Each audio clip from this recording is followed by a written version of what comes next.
What's going on, family? Black Friends checking in with you. I'm at the headquarters right now working on my table. I just drilled my hole and put my lock under there. So I got my, you probably can't see it that good, but I got my hole drilled through there and I got it stable. So it's good like I need it.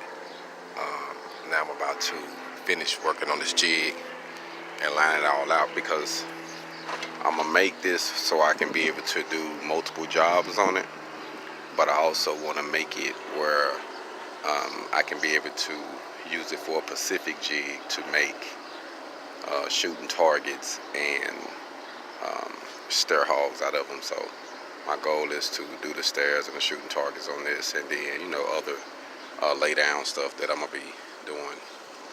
But that's what I'm doing, man. Working on the old Chevy, man, making it into a money maker. All gone.